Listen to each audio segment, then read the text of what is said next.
uJesu Kristu uyinkosi. uJesu Kristu uyinkosi. Ngokuthobeka ngibingelela ubaba umpostoli, umpostoli, abefundisi ngokuhlukana kwey'khundla zabo, obaba nomama, iy'nsizwa ney'ntombi nabanye, ngiyababingelela bonke abazalwane egameni elihle leNkosi yethu Jesu, uMsindisi wethu. uJesu Kristu uyinkosi. uJesu Kristu uyinkosi. Ukuma la phambi kwabazalwane kuyinto ehlala ikhuni kakhulu. Akulula. Kwesinye isikhathi usuke ungazi indlela uNkulunkulu asebenza ngayo, ngoba lapho uzibona ungelutho, avele uNkulunkulu akhethe ukusebenzisa lo mzimba onguwe, ngoba sonke singumzimba kaKristu, bese uNkulunkulu akhethe-ke ukuthi uzosebenzisa muphi umzimba, ngasiphi isizathu asaziyo yena, nami engingasazi. Ngingathobeka nje, ngingazange ngicabange mangizwa ukuthi kufanele nami ngidlulise umbiko ovela eNkosini. Ngiyamthemba uNkulunkulu ukuthi angizodlulisa umbiko ovela kimi. Angithandi ukudlulisa umbiko ovela kimi, kodwa kube lowo ovela kuNkulunkulu. Mhlambe ngingakaqhubeki nje nendaba. Ubaba esakhulumile ngendaba yokugcotshwa kwabazalwane. Kuyinto le njengoba lisho izwi ukuthi umuntu akazikhetheli yena, kodwa ukhethwa nguNkulunkulu. Ngiyakhumbula ngangingakaze ngicabange noma ngangazi ukuthi uNkulunkulu ungibizile ukuthi ngishumayele, kodwa ukuphatha ibhrentshi bengingakaze ngicabange. Kwathi ngolunye usuku sila eRichards Bay, ubaba uNcanana babusisa ngesibusiso ngabele ngabona ukuthi umbiko lo ovela kuNkulunkulu, naye angikholwa ukuthi usakukhumbula lokho akusho kimi. Maye kusho kimi kwangicacela ukuthi kusho ukuthi kufanele ngiphathe ibhrentshi. Ingakaqali ibhrentshi ngase ngithi mina hayi, ngeke ngimtshele ubaba umpostoli, uma ngempela kuNkulunkulu okhulume lokhu ngizozwa ngabo umpostoli, uNkulunkulu uzokhuluma ngoba umpostoli.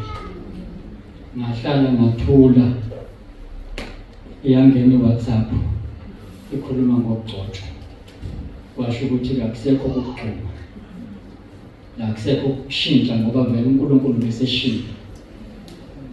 Kunento-ke eyayingehlela, bengihlale engikholwa ukuthi abazalwane abaningi uma kunesibo bonke bayakwenza.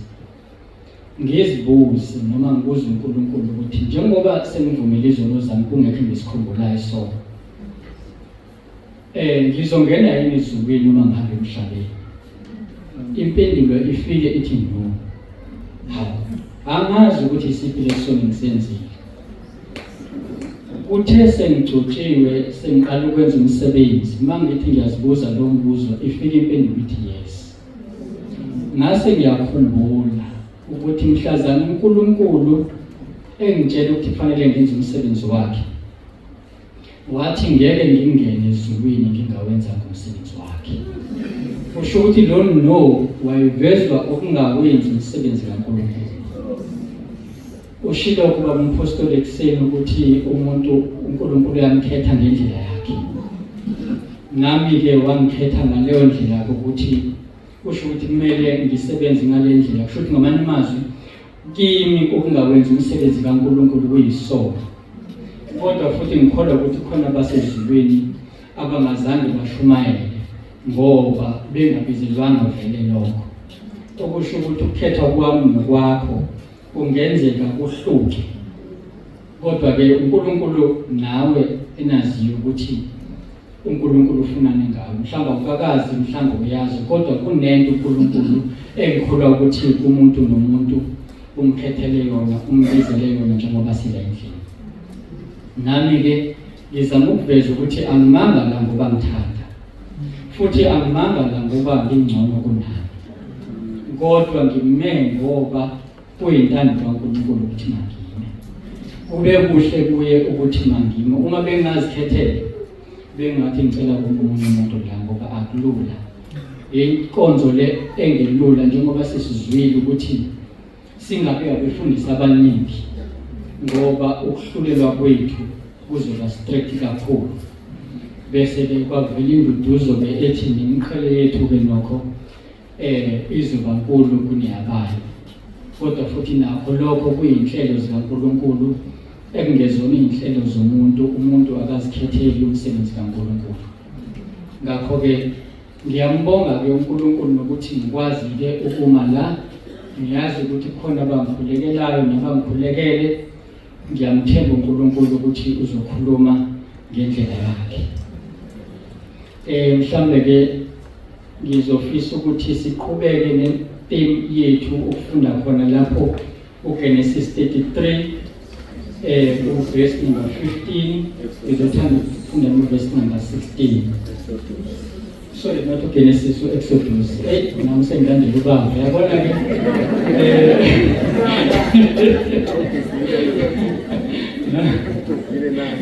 siyaguga nawe. Hayi ngoba sengibuka kodwa ukuba ideka ngale ndlela ubaba ngagcotshwa uNkulunkulu esebenzisa ubaba. Ngazi wasekhamba ngogcobo yini.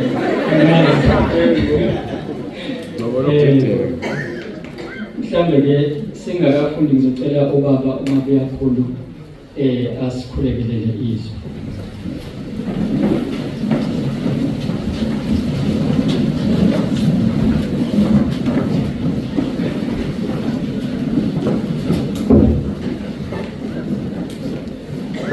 Kufundeka kanjani? Wathi kuye, uma ungahambi wena uqobo ungasikhuphuli lapha, ngokuba kuyakwaziwa ngani ukuthi kumele umusa emehlweni akho mina nabantu bakho na? Akungalokhu yini ukuthi uhamba nathi ukuze sahlukaniswe mina nabantu bakho nabanye abantu abasebusweni bomhlaba na? Kulamazwi esiwafundile ubaba ukhulumile kakhulu izolo ngawo, kakhulu ecacisa ukuthi uMose ubekhuluma lamazwi ekhumbuza uNkulunkulu ngalokho ayemthembise khona ukuthi uyakuba naye.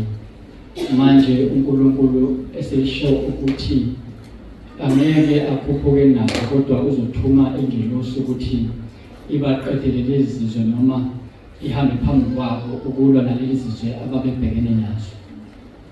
Manje kuyacaca ukuthi uMose wayengabhekile nje kuphela ukuthi balwelwe kodwa wayefuna kakhulu khona kukaNkulunkulu phakathi kwabo.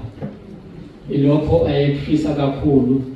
Angazi noma kuyilesi sizathu kuphela ukuthi wathenjiswa ukuthi uzohamba noNkulunkulu, kodwa kungenzeka futhi ukuthi wake waba ne-experience yokuthi ahambe engahambi futhi noNkulunkulu.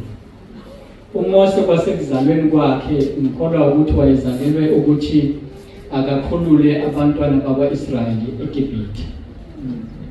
uNkulunkulu wayevisane ekushilo lokho ku-Abraham ukuthi bazoya eGibhithe, kodwa after 400 years kufanele baphume inzalo ka-Abraham.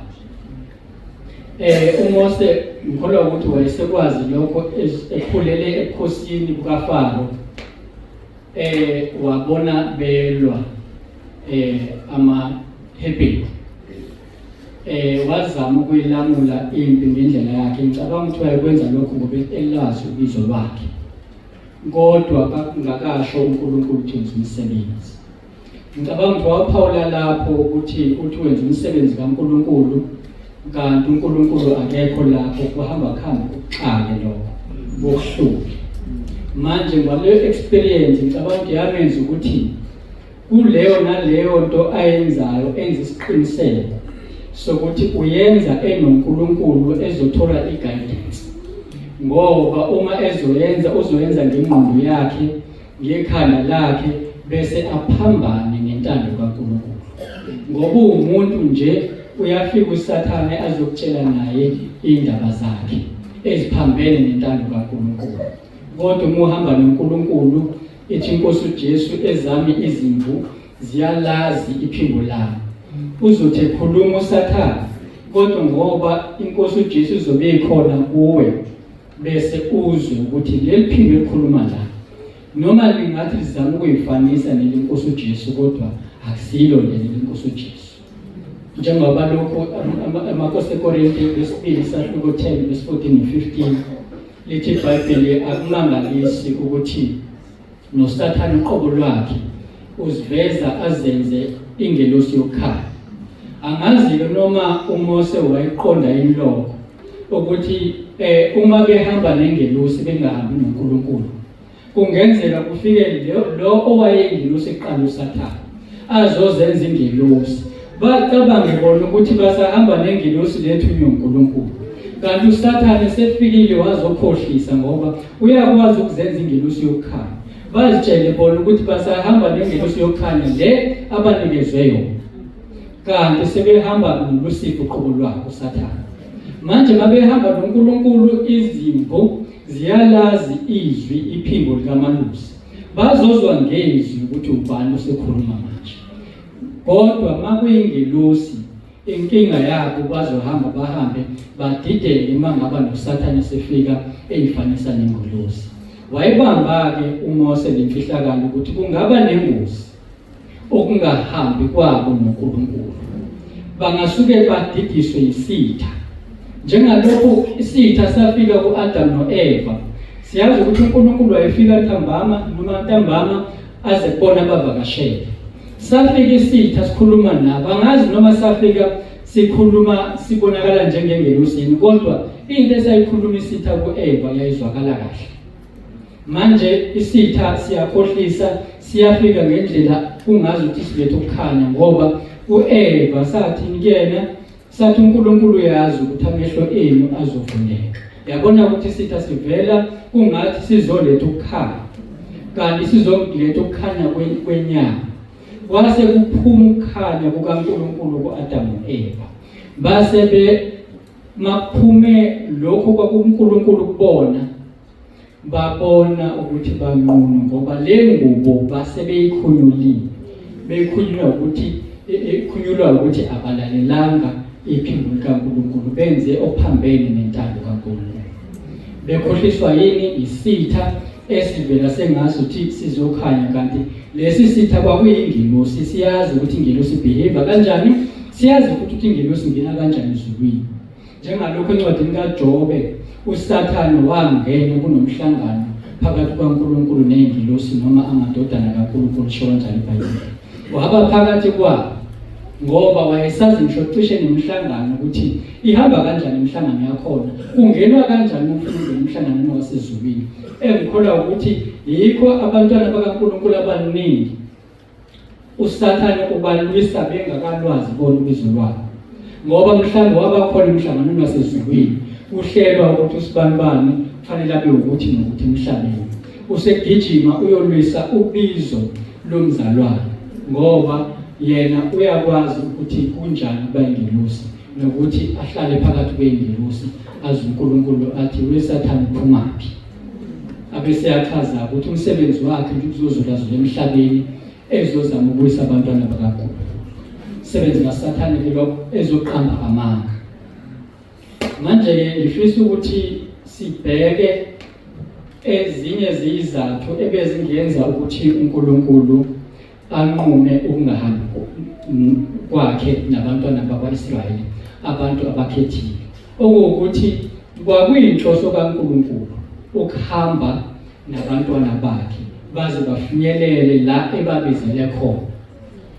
Kodwa kwaba nezimo ezamphoqa uNkulunkulu ukuthi anqume ukuthi ngcono ngingahambi nalaba bantu, ngoba uma ubheka lapha kuverse 1 no-2 ku-chapter 33, kuthiwa uJehova wakhuluma kuMose wathi, hamba wenyuke lapha wena nabantu obakhuphulile ezweni laseGibhithe, uyezweni engalifungela ku-Abrahama naku-Isaka nakuJakobe ngithi ngiyakulinika inzalo yakho.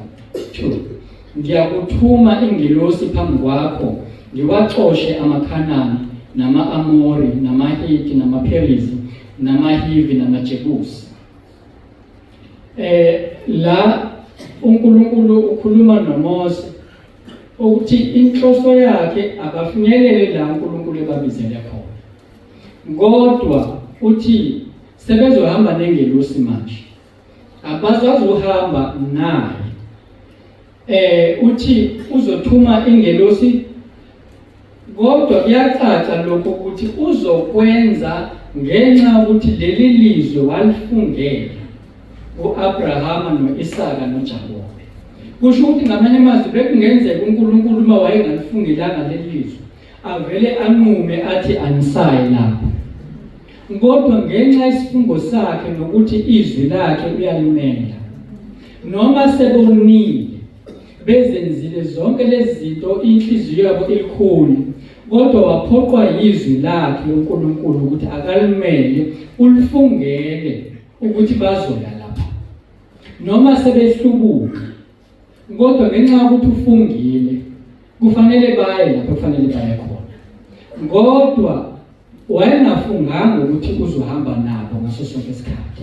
Ngakho-ke ngoba wayengafunganga efunga ku-Abrahama noJakobe no-Isaka noma Isaka noJakobe, wakwazi-ke ukuthi athi okungcono ingelosi ezohamba phambi kwenu inisusele lamaJebusi, ngoba anikwazi ukuhlala ezweni engilibizele kulona nabaJebusi nazo zonke lezi zizwe. Kufanele ngaphambi kokuthi nihlale kulezo zizwe lezo zisuswe zona bese niyahlala nini, ngoba kunendawo umntwana kaNkulunkulu abizelwe kuyona angeke akwazi ukuhlala kuyona kungasuswanga izizwe ezithize kuleyo ndawo. Njengomntwana kaNkulunkulu kunezizwe ekumele zisuswe ukuze ube kule ndawo uNkulunkulu akubizele kuyona. Yikho sinenkonzo yokuvuma izono yokuthi sichabe indlela yokuthi uNkulunkulu asilwele nalezi zizwe ziqedwe ziphele ukuze sihlale endaweni uNkulunkulu asibizele kuyona. Yona inhloso yakhe-ke leyo ukuthi umntwana kaNkulunkulu uhlala endaweni engcwele. Yikho uNkulunkulu ethi 1 Phumani phakathi kwabo, ngoba abantwana bakaNkulunkulu bangabakhethekileyo, bayisizwe esikhethekileyo. Bathi ngesilungu we are peculiar people, abantu nje abakhethekile labo. Ngakho abakwazi ukuhlala nanoma ubani, abakwazi ukuthi phakathi kwabo kuhlale izinto nabantu uNkulunkulu angazifuni.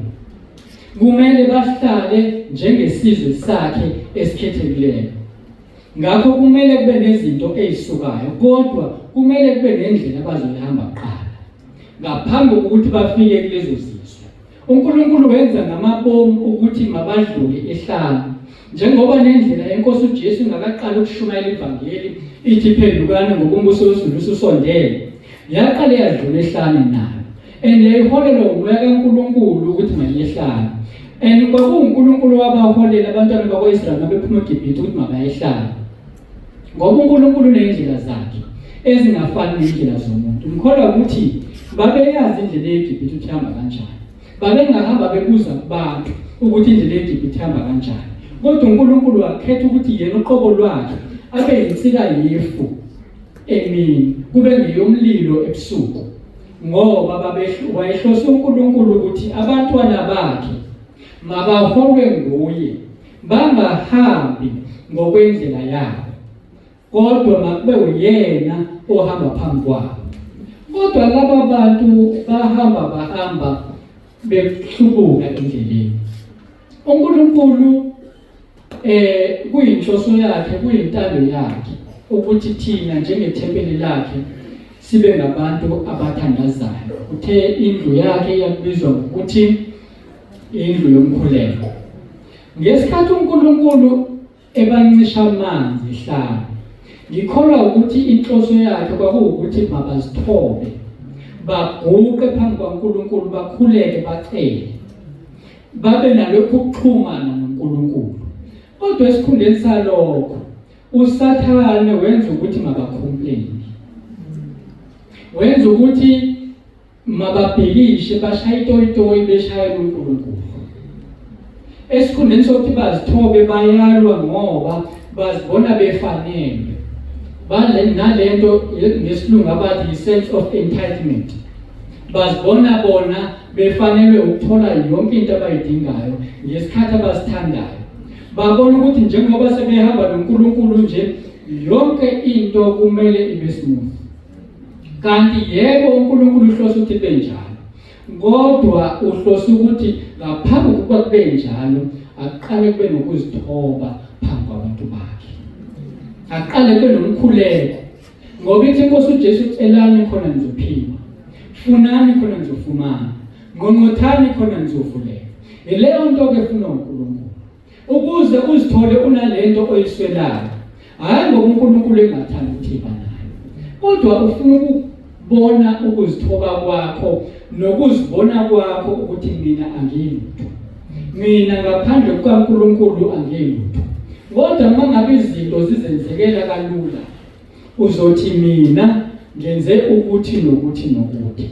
Mhlawumbe uMose uma wayephumelele ekuzameni ukukhulula abantu bakhe noma abantu bakaNkulunkulu amaHebheru eGibhithe, wayezothi mina ngibakhiphile abantu bakaNkulunkulu eGibhithe, ngiwenzile umsebenzi ngakwenza ukuthi nokuthi nokuthi. Kodwa uNkulunkulu walinda isikhathi sokuthotshiswa, wathotshiswa uMose, watholakala eselusa izimvu zikamkhwe wakhe, uNkulunkulu wamthola eyedwa ukuthi akwazi ukuthi akhulume naye. Ngoba uNkulunkulu kuneyikhathi la efuna khona ukuthi akuthole uwedwa ukuze umzwe kahle ungadideki. Kunalezi zinto uNkulunkulu azikhuluma nawe wedwa ukuze uqonde ungadideki, njengalokho umpostoli ushilo ekuseni ukuthi sesiyayazi indaba yephepha ukuthi alilahlwe emgwaqweni. Wakhuluma uNkulunkulu nobaba umpostoli, asikuthole ezwini, kodwa futhi nathi sesiyakwazi lokho, ngoba kunezinto uNkulunkulu ezakho ozozithola kuNkulunkulu, uzazi ukuthi uNkulunkulu ukubizele lokho.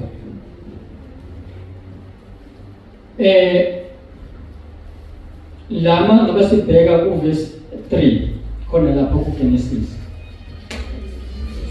sorry, ku-Exodus, ngiyaqolisa angazi ngingeniswa nini kuGenesis. Lapha kulokho zakuverse 3, uye ezweni elichithima ubisi nezinyosi, angikukhuphuka ngiphakathi kwenu, lokhu ningabantu abantamo ikhuni, funa nginiqede endleleni. uNkulunkulu ngoba ungcwele, ubuyena nje ubungcwele. Manje mayehamba nabo abantu bakhe kufanele babe ngcwele ngoba yena ungcwele. Ithi inkosi uJesu kuyenzeka yini ukuthi abantu bahambe, abantu ababili bahambe uhambo olulodwa bengavumelananga? Manje futhi iphinde ithi inkosi kunabudlelwane buni, ubumnyama nokhaya. Manje yikho uNkulunkulu wayengeke akwazi ukuhamba nabo ngoba bebese bezikhethela indlela yobumnyama kanti inokukhanya. Leso sizathu engikholwa ukuthi senze uNkulunkulu ukuthi anqume ukuthi laba bantu angeke ngihambe nabo, kodwa ngenxa yokuthi nganquma ngafunga, yileso sizathu esizokwenza ukuthi abaqhubeke nendlela, akungamina, kodwa kungcono ngizothuma ingelosi yami ukuthi ibe phakathi kwabo. Ngikholwa ukuthi kungalesi sizathu uNkulunkulu ekhethe ukuthi emabandleni nakumabhrentshi kube nabefundisi, ngoba kunezinto athanda ukuyikhuluma ebandleni lakhe, kodwa mhlawumbe kunabantu abangcolile engeke uNkulunkulu uqobo lwakhe azimele ngokwakhe phakathi kwalabo bantu ngenxa yokungcola khona lapho. Kodwa mayithuma umuntu amgcobile bese akhuluma ebandleni ukuze ibandla liphenduke, libe yilento uNkulunkulu afuna ukuthi babe yiyona ngaphandle kokuthi uNkulunkulu ababhubhise labo bantu, ngoba ubungcwele bakhe ekuzokwenza ukuthi ababhubhise labo bantu. Ubungcwele bakhe uNkulunkulu ekuzokwenza ukuthi umuntu mayedlula kulomhlaba engcolile abhujiswe ngenxa yokuthi akakwazi lo muntu ukusondela kuNkulunkulu ngobungcwele, and akasekho umfundisi ozomela ukuthi uNkulunkulu ambekezelele, and ayikho futhi ingelosi ezomela lapho ukuthi ambekezele. Yikho umuntu mayedlula kulomhlaba la ekwazi ukubekezelelwa khona nangenxa yabantu abathize, njengoba kuthiwa isiphi lesizulu lesi iSodoma neGomora lanxuselwa ngu-Abraham ukuthi abangaka nabangaka uma bekhona abaphila abangcwele lingasinda yini. Kusho ukuthi babezosindiswa yilabantu abangcwele abakhona. Kodwa manje ezulwini kuya labo bantu abazingcwelisile ngokuNkulunkulu ungcwele. Yikho-ke wayengazohamba nalabo bantu, ngoba ungcwele kufanele abantwana bakhe ahambe nabo bengcwele besebukhoneni bakhe. Uma uzothi uhamba noNkulunkulu kanti awukho ngcwele, ngicela ukusho ukuthi uqhamba amanga, ngoba uNkulunkulu akahambi nomuntu ongazingcwelisanga. Uma sibheka lapha uverse 3 no 4 noma sithi uverse 4, abantu beyizwa le ndaba embi badabuka, akwabakho umuntu owafaka izivunulo zakhe. Bathi mabeyizwa le ndaba ukuthi uNkulunkulu ngeke ahambe nabo, badabuka abantu base bakhumula izivunulo zabo.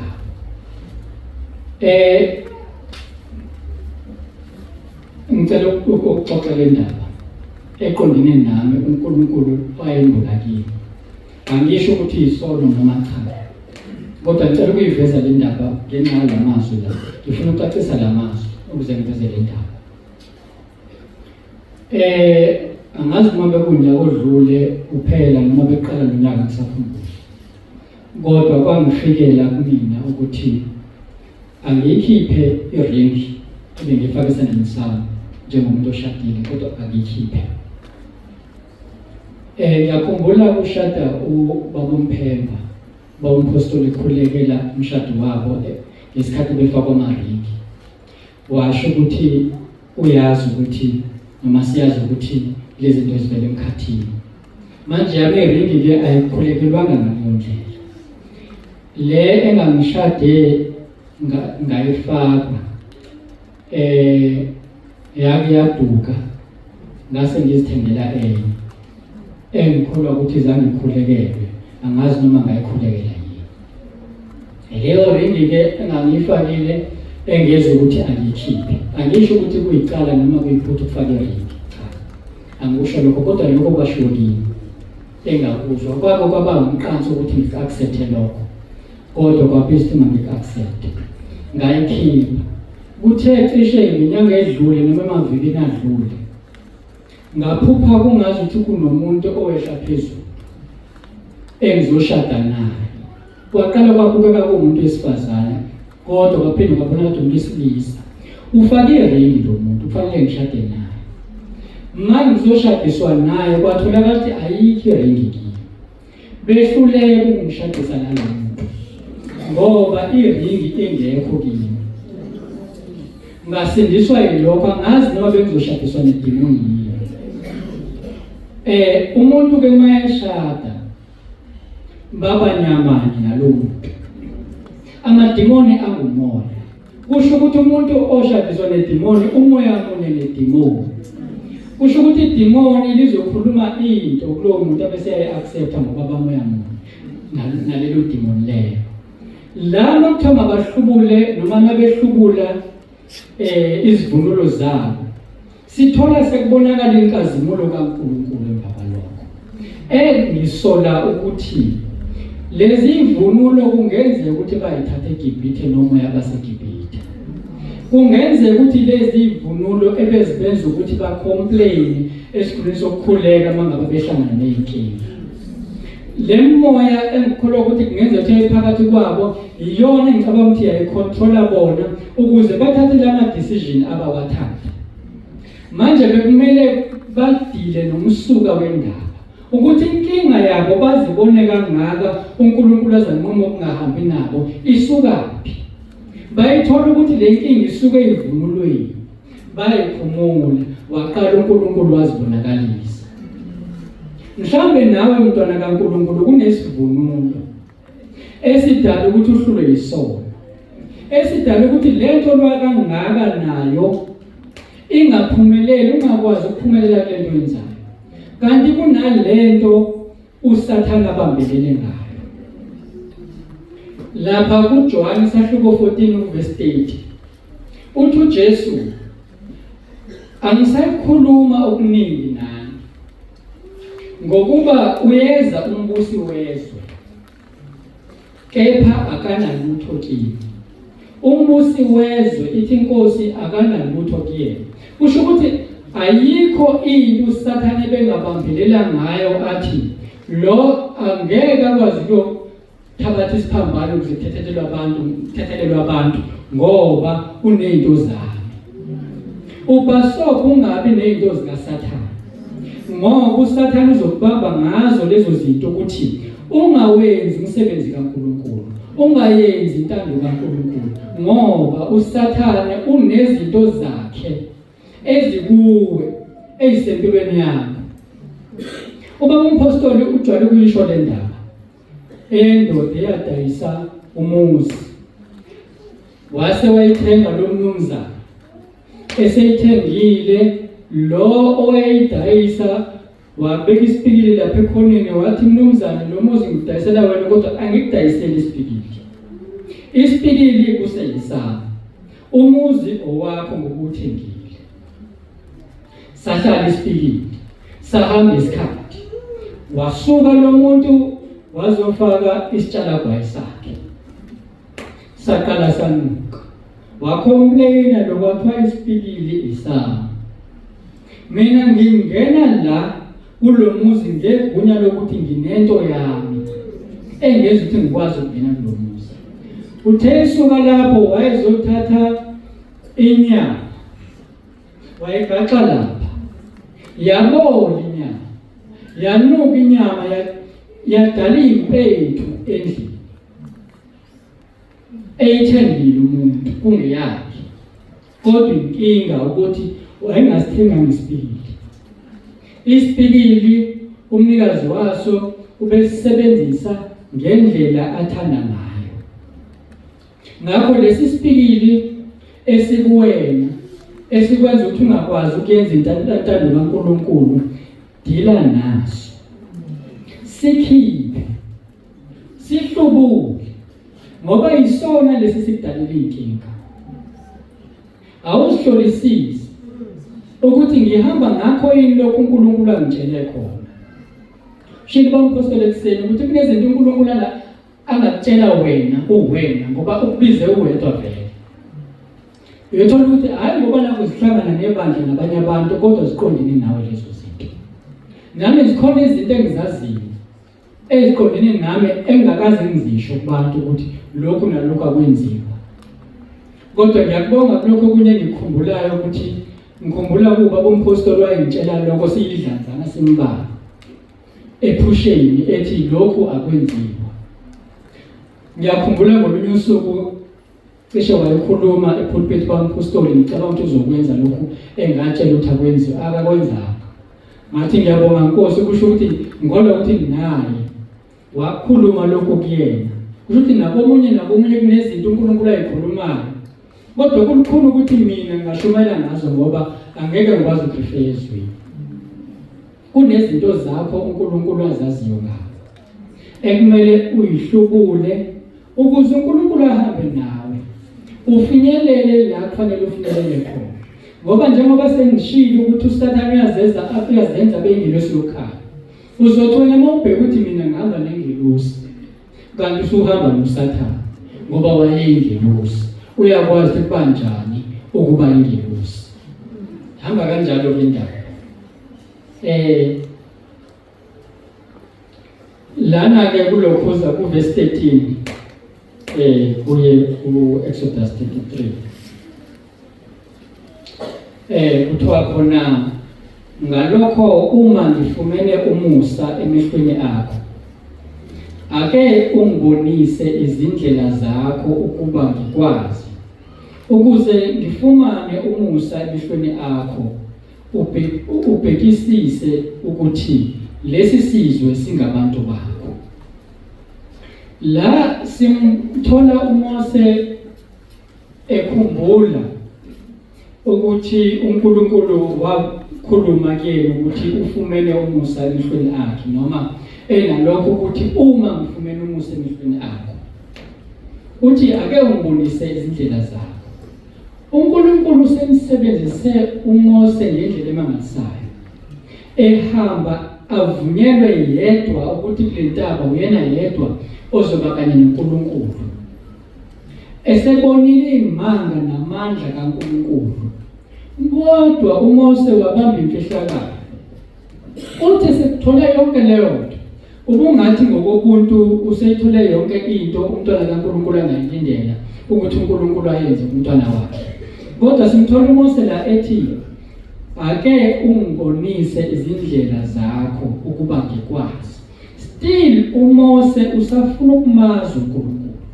Ngicabanga ukuthi wayenalokho ukuthi uma sikhuphuka ngoba uNkulunkulu uthe wena Mose nabantu ngizothuma ingelosi ukuthi ihambe phambi kwenu, ukuthi uma ngikhuphuka nengelosi ngizozazi kanjani indlela zikaNkulunkulu. Usazicelela nami manje ukuthi ngaphezulu kwalokho esikwaziyo uNkulunkulu esimsebenzise ngakho uMose, esezazi indlela zikaNkulunkulu, uMose uzibona engazazi indlela zikaNkulunkulu, edinga ulwazi. Umntwana kaNkulunkulu njalo uhlala elindele noma elambele ukulunga kwaNkulunkulu, ukumazi uNkulunkulu kangcono kunalendlela ekade mazi ngayo izolo. Ngikholwa ukuthi yikho kuMose enye izinto ebenza ukuthi angavumi ukuthi ahambe nje nengelosi engekho uNkulunkulu, ngoba i-third party information kwesinye isikhathi ihamba ihluphe. Mangakhuluma utho nje olodwa ngihlebele ubaba uNtsibane lapha ekhoneni into ethize, ngikholwa ukuthi ngathi ufika kuleli yakhona ibisi distorted noma iseshintshile, ngoba sekune third party lapho. Mhlambe yena uzobe engangizwanga kahle noma ungizwe kahle lona azomchazela mhlambe angezwa kahle. Kodwa moyithola i-message from the source kusafe kakhulu. Yikho noma apostoli ehlala esishumayeza ukuthi siye straight kuNkulunkulu, singathembeli kwifundisi bethu, kodwa sazi ukuthi siyazi yena kuNkulunkulu. Siya straight from the source, siye emthonjeni la sizothola khona i-information esiyidingayo, le uNkulunkulu asibizele yona, le uNkulunkulu ayazi ngathi ayazi kungakasekelwa umhlaba. Wayazi lento ngami nangawe, ekungenzeka ukuthi ubaba umpostoli akayazi lento ngawe, uzozuyithola ngokuthi uye kuNkulunkulu. Uma ungayanga kuNkulunkulu ucabanga ukuthi uzoyithola kwampostoli, unemsebenzi eminingi ngapha umpostoli ukuthi uNkulunkulu anomsebenzi ukuthi akachazele lokhu umuntu okhona la endlini ngempilo yakhe, noma bengathandi uNkulunkulu kodwa sibaningi kakhulu. Ngakho i-information enhle nephelele kufanele siyithole kuNkulunkulu, ukuthi mina ngami yiphi intando yakho. Ngicela ukwazi kangcono kunalokho bengithi ngiyakwazi ngakho izolo. Kusho kanjani uMose la ukuthi ake ngibone izindlela zakho ukuba ngikwazi, ukuze ngifumane umusa emehlweni akho. Uthi uma ngifumene umusa angikwazi, ukuze ngifumane umusa emehlweni akho. Kusho ukuthi ukwazi intando kaNkulunkulu kuwumusa. Nanokuthi wazi ukuthi uyadinga ukwazi intando kaNkulunkulu kuwumusa. Lokho kukwenzela ukuthi ufumane umusa. Ngiyakhumbula sake saba semkhosini sibonga umusa phezu komusa. Yilento ekhulunywa uMose la ukuthi umusa phezu komusa, kodwa lo musa uzolandela uzoba ngaphezulu, uzovela ngokuthi wena uNkulunkulu ungifundise indlela zakho ukuba ngikwazi. Ngaphandle kokuthi ngikwazi ngizogcina ngalo musa wokuqala ongisuse eGibhithe nongithumile, kanti mhlawumbe umusa wesibili yilo fanele ungifake ezweni lesithembiso. Manje ukade ungalahlekelwa yilo musa wesibili. Lo musa wesibili uzokulahlekela ngokuthi ungafuni ukwazi uNkulunkulu intando kaNkulunkulu somusuku. uJesu Kristu inkosi. Ngicela ukudlala asikhuleke.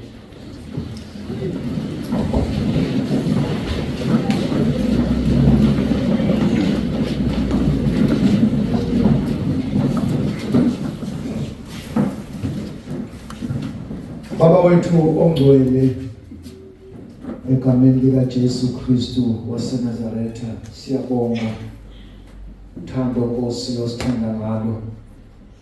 Siyabonga Nkosi ukusinakelela. Siyabonga Nkosi ukusondla. Babona amandla kulezi zikhathi lapho izwi lakho linqabile Nkosi yaphakade endaweni Nkosi eziningi.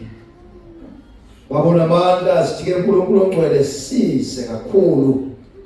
Usiphe Nkosi amandla ingqondo ukubamba ngokunamandla izinto zonke ozikhuluma kithi Nkosi. Nangalesikhathi ke uNkulunkulu amandla onke siyakudumisa. Siphakamisa Nkosi udumo kuwena. Wena uNkulunkulu omhle ngesikhathi zonke. Sibonga Nkosi yaphakade amazwi Nkosi owanikeze Nkosi umgcotshwa wakho Nkosi phakathi kwethu. Babona amandla nakulemini namhlanje siyacela Nkosi umsize Nkosi umkhulise Nkosi umbiyele ngesikhathi zonke. Usisize Baba wethu ongcwele ube lapho sesizwile bese senza njengoba Nkosi lishilo izwi lakho ukuze siba abantu bakho abantwana bakho othokozayo Nkosi ngabo. Babona amandla onke thatha udumo namandla uqhubeke njalo Nkosi empilo yethu nangalemini namhlanje ngoJesu Kristu Nkosi yethu. uJesu Kristu inkosi. Amen.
Egameni likaJesu, uJesu Kristu inkosi.